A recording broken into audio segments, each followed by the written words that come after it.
Bonjour, je suis Vanessa Calfan. Je suis ta coach en ligne. Je viens ici pour t'aider à guérir tout le relationnel, d'abord en commençant avec toi-même et ensuite avec les gens qui t'entourent.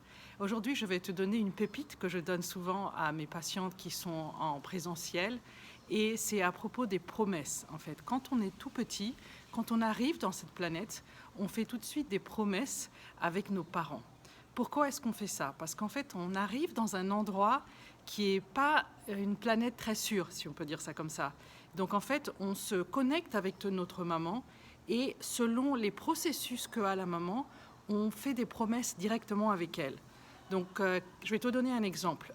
Par exemple, disons que ta maman t'attend avec impatience, que la situation économique est bonne, que la relation avec ton papa est très bonne, tout fonctionne bien, mais disons qu'elle est dans l'autoroute et elle voit un accident de voiture. Donc cet accident, c'est quelque chose qui l'impacte beaucoup et elle reste un peu comme ça paralysée de peur.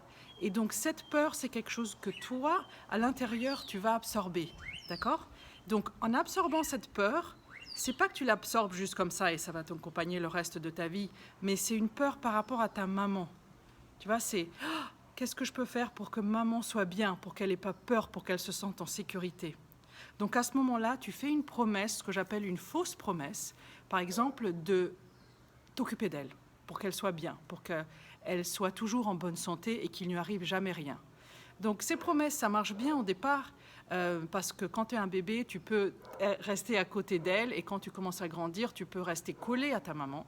Et comme ça, tu t'occupes d'elle quelque part pour qu'il ne lui arrive rien. Donc jusqu'à maintenant, tout va bien. Mais au moment où tu commences à grandir et tu commences à avoir des amis, tu commences à avoir des petits amis et plus tard quand tu vas te marier, là ça devient un véritable problème. Parce qu'une promesse, et ça c'est quelque chose que je voudrais que tu comprennes aujourd'hui, ça n'est pas possible de faire à la moitié. Il faut vraiment, quand tu te dis je vais faire une promesse depuis que je suis toute petite, c'est je vais le faire à 100%. Donc comment est-ce que tu peux t'occuper de ta maman si tu es marié avec tes propres enfants? C'est pas possible. Donc concrètement, une promesse, une fausse promesse, tu ne peux pas vraiment l'honorer. Et qu'est-ce qui se passe quand tu honores pas ta promesse? Tu te sens coupable. Et qu'est-ce que tu cherches? Une punition. Et c'est une punition qui font qu'on a tous ces problèmes dans la vie, que ce soit quelque chose d'économique, ou que tu trouves un mari qui ne fonctionne pas vraiment bien pour toi, ou que tu as des problèmes de santé continuellement. Donc ça, c'est à cause de que tu as fait une promesse, celle d'accompagner ta maman par exemple, cette fausse promesse dont tu ne te souviens pas, parce que c'est quelque chose qui à niveau cellulaire, le cerveau oublie, donc toi tu continues ta vie, mais en fait ça reste à l'intérieur de toi. Donc tant que tu as cette promesse ou cette fausse promesse, tu vas être sous pression par toi-même pour t'occuper de ta maman. Et là, les sabotages sont terribles.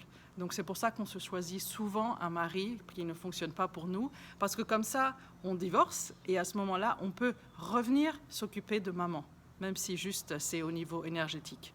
Donc je voulais te donner cette information aujourd'hui pour que tu comprennes comment tous les problèmes que tu peux avoir aujourd'hui, ça vient de là. Ça vient d'une fausse promesse que tu fais depuis que tu es toute petite et que tu as oubliée. Et mon travail, en fait, c'est de t'écouter et voir où sont tes promesses. En général, on en a 3 ou plus pour t'aider à, si tu es prête, pour t'en défaire. Et à ce moment-là, avoir une vie beaucoup plus harmonieuse qui est vraiment en symbiose avec tes décisions. Et que ce ne soit pas des décisions prises par tes cellules il y a une trentaine ou une quarantaine d'années qui te disent « tu dois t'occuper de ta maman ». D'accord? Donc j'espère que j'étais assez claire pour te donner cette introduction des promesses, des fausses promesses qu'on fait quand on était petite.